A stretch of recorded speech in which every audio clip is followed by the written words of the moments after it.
നൂൽപുട്ട്, നല്ല ആവി പാർന്ന നൂൽപുട്ടും മുട്ടക്കറിയും. ആർക്കാണ് ഈ കോമ്പിനേഷൻ ഇഷ്ടമുള്ളത്? എനിക്ക് ഭയങ്കര ഇഷ്ടമുള്ള ഒരു അടിപൊളി കോമ്പിനേഷനാണ്. അപ്പോൾ എല്ലാവരും ഇത് ട്രൈ ചെയ്ത് നോക്കുക, എന്നിട്ട് അഭിപ്രായം എന്തായാലും പറയുക. പുതിയ വീഡിയോ ആയിട്ട് വരണവരെ ബൈ ബൈ. മേക്കപ്പൊക്കെ ഇട്ട് നല്ല ഭംഗിയായി വന്ന അടുക്കളയിൽ നിന്ന് ഷൂട്ട് ചെയ്ത് തമ്മനയിലിടണമെന്നൊക്കെ ആഗ്രഹമില്ലാഞ്ഞിട്ടല്ല, പക്ഷെ കണ്ടില്ലേ, ഇതാണ് അവസ്ഥ. അവിടെ നിന്ന് വേർത്ത് കുളിച്ച് പിണ്ടിയായി ഈ മേക്കപ്പൊക്കെ ഒലിച്ചു പോവും. അപ്പം നിങ്ങൾ പറയും, എന്തിനാ ഓവർ മേക്കപ്പ്, പുട്ടിയടിച്ചതല്ലേ, പാണ്ടായതല്ലേ എന്നൊക്കെ പറയും. എന്തിനാ വെറുതെ. അപ്പോൾ നാച്ചുറലായിട്ട് ഇട്ട് കഴിഞ്ഞാലോ, കുളിക്കാതെ നനയ്ക്കാതെ അടുക്കളയിൽ കയറി ഇട്ടു എന്നും പറയും. സത്യാവസ്ഥ ഇതാണ്. ചൂടുകാലമാണ്. അടുക്കളയിൽ നിൽക്കുന്ന ഓരോ സ്ത്രീകളുടെ അവസ്ഥ എല്ലാവരും മനസ്സിലാക്കണം. കണ്ടോ, തലേന്നൊക്കെ വേർപ്പൊക്കെ ഇറങ്ങി നാളേക്ക് വല്ല അസുഖം വരും എന്തോ. എല്ലാ അമ്മമാരും എല്ലാ സ്ത്രീകളും ഇത്രയും കഷ്ടപ്പെട്ടിട്ടാണ് 3 നേരം നമുക്ക് ഭക്ഷണം ഉണ്ടാക്കി തരുന്നതെന്ന് എല്ലാവരും മനസ്സിലാക്കണം. ഇനിയെങ്കിലും ചുമ്മാ പറഞ്ഞ. Hi everyone, welcome back to my channel. അപ്പോൾ അയ്യ ക്ഷീണിച്ചിരിക്കുക. ഇന്ന് നമ്മൾ എന്താ ഉണ്ടാക്കാൻ പോകണമെന്ന് വെച്ചാൽ മുട്ടക്കറിയും നല്ല നൂൽപുട്ടുമാണ്. അപ്പോൾ നൂൽപുട്ട് അമ്മ ഉണ്ടാക്കും, അത് ഞാൻ എന്തായാലും ഒന്ന് ഷൂട്ട് ചെയ്യണില്ല. അപ്പോൾ മുട്ടക്കറി അങ്ങനെ സിമ്പിളായിട്ട് വീട്ടിലുണ്ടാക്കുക. എൻ്റെ സ്റ്റൈലിലാണ് ഞാൻ മുട്ടക്കറി ഉണ്ടാക്കുന്നത്. അപ്പോൾ എല്ലാവരും അത് ട്രൈ ചെയ്ത് നോക്കുക. നിങ്ങൾ ആദ്യമായിട്ടാണ് ഈ ചാനൽ കാണിച്ചാൽ ലൈക്ക് ചെയ്യുക, ഷെയർ ചെയ്യുക, സബ്സ്ക്രൈബ് ചെയ്യുക. അപ്പോൾ ഫസ്റ്റ് സ്റ്റെപ്പ് എന്താണെന്ന് വെച്ച് കഴിഞ്ഞാൽ നമ്മൾ മുട്ട വേവിക്കാൻ പോവുകയാണ്. അതിനായിട്ട് ഒരു കുഞ്ഞി കലം ഞാൻ ഇവിടെ എടുത്തിട്ടുണ്ട്. ഇത് ചെറുപ്പം തൊട്ട് ഞാൻ കളിച്ചുകൊണ്ടിരുന്നൊരു കലമാണ്. അപ്പോൾ അതിലാണ് മുട്ട വേവിക്കാറുള്ളത്. അപ്പോൾ ഏകദേശം 4 മുട്ടയാണ് ഞാൻ എടുത്തിട്ടുള്ളത്. അത് കല്ലുപ്പ്. ഈ 4 മുട്ട നമുക്ക് തൊണ്ടൊക്കെ കളഞ്ഞ് ഒരു പ്ലേറ്റിക്ക് നമുക്ക് ആദ്യം തന്നെ മാറ്റി വയ്ക്കാം.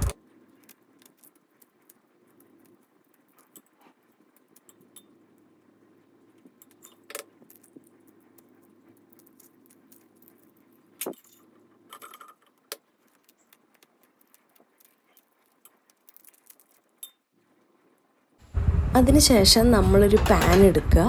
പാൻ നന്നായി ചൂടായ ശേഷം അതിലേക്ക് നല്ല നാടൻ വെളിച്ചെണ്ണ നമുക്കതിലേക്ക് ഒഴിച്ചു കൊടുക്കാം. ഞാനിവിടെ വെളിച്ചെണ്ണയാണ് എടുത്തിട്ടുള്ളത്. ഓരോരുത്തർക്കും അവരവരുടെ ഇഷ്ടം പോലെ സൺഫ്ലവർ ഓയിൽ.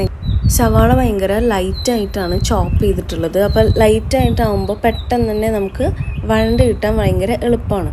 നമുക്ക് വേണമെങ്കിൽ കുറച്ച് ഉപ്പ് അതിലേക്ക് ചേർത്ത് കൊടുക്കാം. അപ്പോൾ പെട്ടെന്ന് തന്നെ നമുക്കത് ഭയങ്കര കരിയാതെ മുരിയാതെ നമുക്ക് കിട്ടും. അപ്പോൾ അതിന് ശേഷം നമുക്കതിലേക്കൊരു 4 പച്ചമുളക് നടുവിൽ കീറിയത് നമുക്കതിലേക്ക് ഇട്ട് കൊടുക്കാം. ഇപ്പോൾ തന്നെ എന്താണ് ഇട്ട് കൊടുക്കണമെന്ന് വെച്ച് കഴിഞ്ഞാൽ പെട്ടെന്ന് വഴണ്ട് കിട്ടാൻ വേണ്ടിയിട്ടാണ്. അതിനുശേഷം അടി കരിയാതിരിക്കാൻ വേണ്ടി പ്രത്യേകം ശ്രദ്ധിക്കണം. ഫ്ലെയിം കുറച്ച് ലോ ആക്കി വെക്കുക. ഇനി അതിലേക്ക് അടുത്തതായിട്ട് നല്ല ലൈറ്റായി ചോപ്പ് ചെയ്തിട്ടുള്ള ടൊമാറ്റോ ഉണ്ട്. അപ്പോൾ നമുക്ക് ആ ടൊമാറ്റോ അതിലേക്ക് കുറച്ചായിട്ട് ഇട്ട് കൊടുക്കാം. അതിനുശേഷം അതിലേക്ക് നമുക്ക് ആവശ്യം പോലെ മിക്സ് ചെയ്ത് കൊടുക്കാം. ഇനി വേണമെങ്കിൽ നമുക്ക് കുറച്ച് വെളിച്ചെണ്ണ അതിലേക്ക് ഒഴിച്ചു കൊടുക്കാം.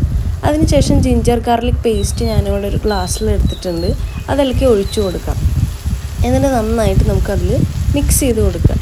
ഇതെന്താ ഇപ്പോൾ ചെയ്യണമെന്ന് വെച്ച് കഴിഞ്ഞാൽ അതിൻ്റെ ആ സ്മെല്ല് നമുക്ക് കിട്ടാൻ വേണ്ടിയിട്ടാണ്, അതിൻ്റെ ഫ്ലേവർ നമുക്ക് കിട്ടാൻ വേണ്ടിയിട്ടാണ് ഇപ്പോൾ ഇതിൻ്റെ കൂടെ തന്നെ നമ്മളത് നന്നായിട്ട് മിക്സ് ചെയ്തെടുക്കുന്നത്. അപ്പോൾ മിക്സ് ചെയ്തെടുക്കാൻ ശേഷം നമ്മൾ നന്നായിട്ടത് യോജിപ്പിച്ച് കൊടുക്കുക. അതിൻ്റെ പച്ചമണം മാറാൻ വേണ്ടിയിട്ട് നന്നായിട്ട് നമ്മളത് റോസ്റ്റ് ചെയ്യണതിൻ്റെ മുന്നേ മിക്സ് ചെയ്ത് വയ്ക്കുക. ഇനി അതിലേക്ക് നമുക്ക് പച്ചമണം മാറിയ ശേഷം ഓരോ പൊടികളായിട്ട് നമുക്കതിലേക്ക് ചേർത്ത് കൊടുക്കാം. ഒരു സ്പൂൺ മഞ്ഞൾപ്പൊടി ഇതിലേക്ക് ഇട്ട് കൊടുക്കുന്നുണ്ട്. ഇനി അടുത്തതായിട്ട് ഞാൻ അതിലേക്ക് കുറച്ച് ഗരം മസാല ഇതിൽ ആഡ് ചെയ്യുന്നുണ്ട്. ഏകദേശം ഒരു സ്പൂണോളം ഗരം മസാല ആഡ് ചെയ്യുന്നുണ്ട്. അതിനുശേഷം നല്ല ചിക്കൻ മസാല, അതല്ലെങ്കിൽ മട്ടൻ മസാല ഓപ്ഷണലാണ്. അത് ഓരോരുത്തരുടെ ഇഷ്ടം പോലെ നമുക്ക് ആഡ് ചെയ്ത് കൊടുക്കാം. ഞാനൊരു 2 സ്പൂൺ ചിക്കൻ മസാല ഇതിലേക്ക് ആഡ് ചെയ്ത് കൊടുക്കുന്നുണ്ട്. അതിനുശേഷം 1 സ്പൂൺ മല്ലിപ്പൊടി ഇതിലേക്ക് ആഡ് ചെയ്ത് കൊടുക്കുന്നുണ്ട്. കാരണം കുറച്ച് സ്മെല്ലൊക്കെ ഭയങ്കര ഡോമിനൻ്റായിട്ട് നിൽക്കാൻ വേണ്ടി, ആ മുട്ടക്കറിയുടെ ആ ഒരു സ്മെല്ല് കിട്ടാൻ വേണ്ടിയിട്ട് ഞാൻ അതിലേക്ക് ഇത്രയും പൊടികൾ ആഡ് ചെയ്ത് കൊടുക്കുന്നുണ്ട്. അപ്പോൾ പൊടി ആഡ് ചെയ്യുന്നതിൻ്റെ മുന്നേ ശ്രദ്ധിക്കേണ്ട ഒരു പ്രത്യേക കാര്യം എന്താണെന്ന് വെച്ച് കഴിഞ്ഞാൽ ഗ്യാസ് ലോ ഫ്ലെയിമിലാക്കിയ ശേഷം വേണം പൊടി നമ്മൾ അതിലേക്ക് ഇട്ട് കൊടുക്കാൻ, അല്ലെങ്കിൽ കരിയാൻ ചാൻസ് ഉണ്ട്. പൊടികളാവുകൊണ്ട് പെട്ടെന്ന് കരിയും. അപ്പോൾ കരിയാതിരിക്കാൻ വേണ്ടി ലോ ഫ്ലെയിം വെച്ച ശേഷം നന്നായിട്ട് നമ്മളത് മിക്സ് ചെയ്ത് കൊടുക്കണം. ഒരു കാര്യം പ്രത്യേകം ശ്രദ്ധിക്കണം, പച്ചമണം എന്തായാലും വിട്ട് മാറണം. ഒരിക്കലും കരിയാൻ പാടില്ല. അപ്പോൾ പച്ചമണം മാറിയ ശേഷം മാത്രമേ നമുക്കതിലേക്ക് വെള്ളം ഒഴിച്ച് കൊടുക്കാൻ പറ്റുള്ളൂ. അതല്ലെങ്കിൽ ഒരു ചൊവയുണ്ടാവും, നമുക്ക് വായ കയക്കാൻ തുടങ്ങും. ഇനി അതിലേക്ക് ഞാൻ ഏകദേശം ഒരു 2 ഗ്ലാസ് വെള്ളം അതിലേക്ക് ഒഴിച്ചു കൊടുക്കുന്നുണ്ട്. കാരണം ഇവിടെ എല്ലാവർക്കും കുറച്ച് ഗ്രേവി ആയിട്ടാണ് ഇഷ്ടം. അപ്പോൾ അങ്ങനെ ഉണ്ടാക്കാമെന്ന് വെച്ചിട്ടാണ് കുറച്ചധികം വെള്ളം ഞാൻ അതിലേക്ക് ആഡ് ചെയ്യണത്. അപ്പോൾ ഞാനിവിടെ 2 ഗ്ലാസ് വെള്ളമാണ് ആഡ് ചെയ്യണത്. അതും ലോ ഫ്ലെയിമിൽ വെച്ച ശേഷം മാത്രം ആഡ് ചെയ്യുക. അപ്പോൾ ഞാനതിൽ ആ വെള്ളം തിളയ്ക്കാൻ വേണ്ടിയിട്ട് ഇപ്പോൾ വെച്ചിരിക്കുകയാണ്. ഇനി അത് നന്നായിട്ട് മിക്സ് ചെയ്ത് കൊടുക്കുക.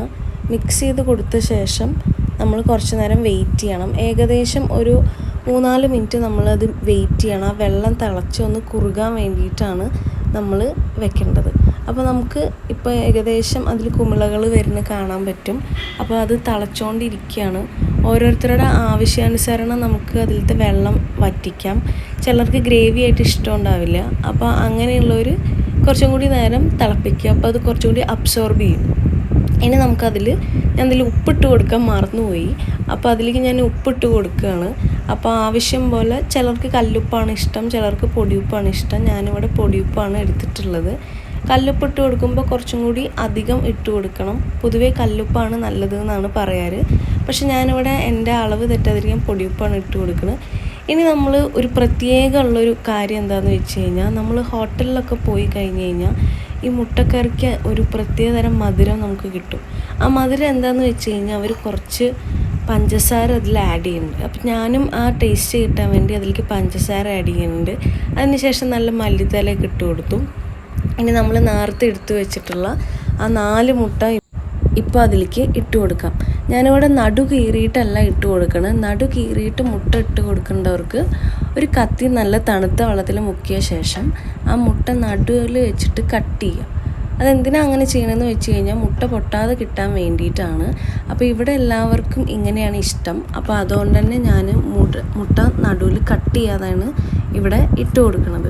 അതിനുശേഷം നമ്മൾ ഉണ്ടാക്കി വെച്ച ഗ്രേവി ആ മുട്ടയുടെ മുകളിലേക്ക് നന്നായിട്ട് മിക്സ് ചെയ്ത് കൊടുക്കുക.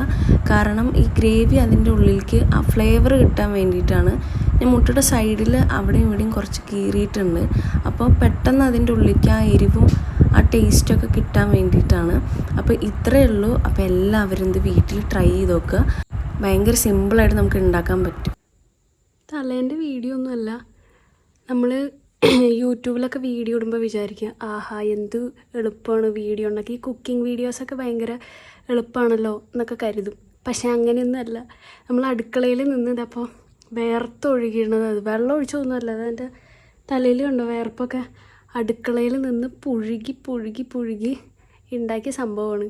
ഒരു എക്സോസ്റ്റ് ഒന്നും ഇടാൻ പറ്റില്ല. കാരണം എന്താ, ശബ്ദം വരുമല്ലോ.